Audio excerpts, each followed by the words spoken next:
Professeur, excusez-moi, mais pour avoir une monnaie unique, il faut s'entendre. Vous voyez que même au plan sous-régional, ils n'arrivent même pas à s'entendre. Non, ça c'est les problèmes des critères de convergence. Non, pas forcément. Mais s'il n'y a pas d'entente entre les États. Mais justement, s'il n'y a pas d'entente, ça veut dire les Africains qui sont là et qui nous écoutent n'ont pas encore compris. J'ai dit, l'aide ne viendra pas de l'extérieur. Il faut se mettre ça dans la tête. C'est comme quelqu'un qui a son foyer conjugal à gérer et qui compte simplement sur l'aide du voisin pour nourrir sa famille. Ça, c'est manquement de conscience. Donc, nous disons et nous répétons. Ça, c'est la première solution, c'est la monnaie unique africaine. Deuxièmement, avec l'argent qui est le nôtre, qui est garanti par nous. Oui. Parce que, rappelons-le rapidement, quand on parle du dollar américain, le dollar américain est garanti par 8200 tonnes d'or. Mais nous disons et nous répétons, ils peuvent aller le vérifier, tous les pays africains ont des stocks d'or, de diamants. Et un seul pays qu'on appelle l'Ouganda détient du seul 31 millions de tonnes d'or. Je reprends. L'Ouganda, ils peuvent vérifier au moment où nous parlons. 31 millions de tonnes d'or. Alors imaginons la RDC, l'Ouganda, le Mali. Mais rien que même l'Ouganda tout seul, on se met ensemble, on dit bon, décaissons immédiatement pour garantir notre monnaie, il faut décaisser 130 000 tonnes d'or. Décaisse ça et nous, on va te rembourser à dose homéopathique. Mais la monnaie unique africaine qui est garantie par 130 000 tonnes d'or, il n'existe pas sur la terre une seule monnaie, fut-elle le dollar américain, ne peut rivaliser avec. Donc on aura déjà les moyens. Maintenant, il faut insister.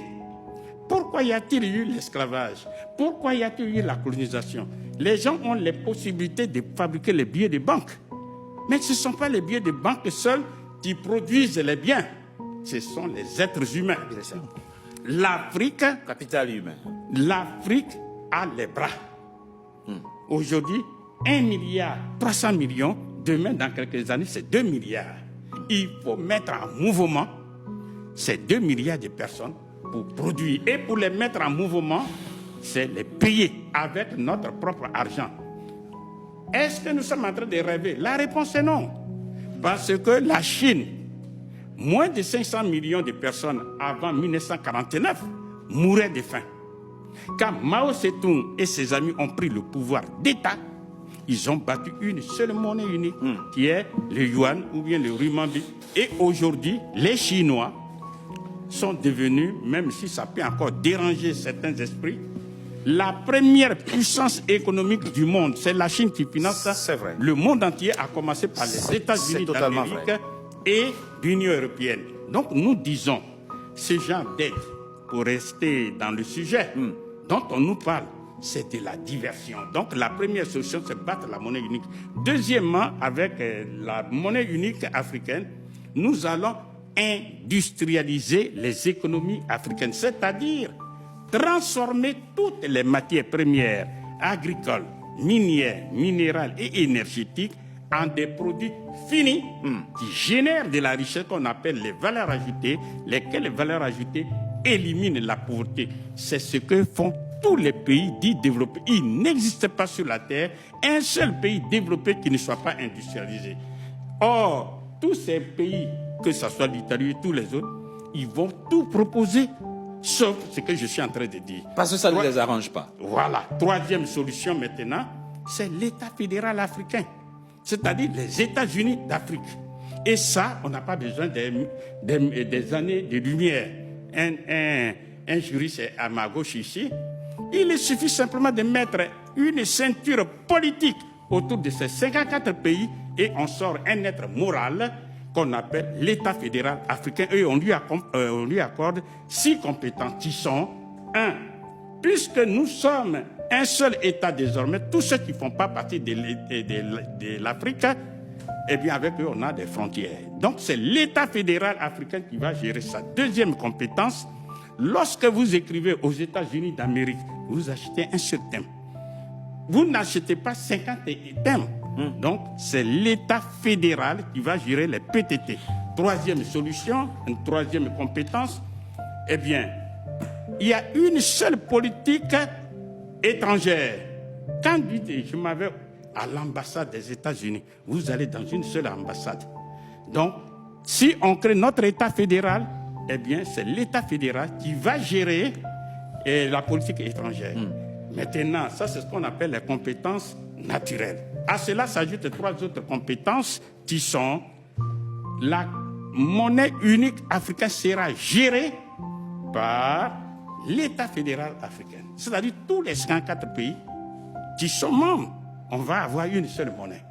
Et avec pas une banque centrale africaine, vous voulez dire? Bien sûr, avec une banque centrale. Donc, ça, c'est la 4e compétence. La 5e compétence, eh bien, c'est la défense. Aujourd'hui, beaucoup de pays africains sont victimes de l'insécurité, par-ci, par-là. Quand on voit en RDC, il y a la guerre là-bas. Quand on voit au Soudan, il y a la guerre un peu partout. Eh bien, nous disons, nous allons avoir une armée fédérale africaine, écoutez-moi très bien, rendue invincible. Pourquoi? Parce que nous avons les moyens pour acheter des armes extrêmement puissantes dans tous les pays qui veulent commercer, qui veulent coopérer avec nous, c'est-à-dire, par exemple, que ce soit en Chine, que ce soit en Russie, que ce soit en Corée du Nord. C'est ici et maintenant, c'est possible au moment où la Russie est en conflit ouvert avec l'Occident. Pourquoi? Parce qu'il faut connaître la thèse. Il est hors de question de permettre aux Africains de s'armer. Parce qu'il ne faut pas armer un esclave. Parce que si l'esclave est armé, non seulement il ne va pas se soumettre, mais il peut même tuer le maître. Voilà pourquoi l'Afrique est dans ce désordre-là. 6e compétence. Et la 6e compétence, eh bien, l'État fédéral va veiller à l'industrialisation des économies africaines. C'est-à-dire, écoutez-moi très bien, voilà un juriste, il faut constitutionnaliser, il faut mettre dans la loi des lois l'obligation de quoi? De transformer toutes les matières premières en des produits finis. On ne doit plus jamais exporter les matières premières brutes de l'Afrique. Mais ce sont les produits finis qu'on peut faire.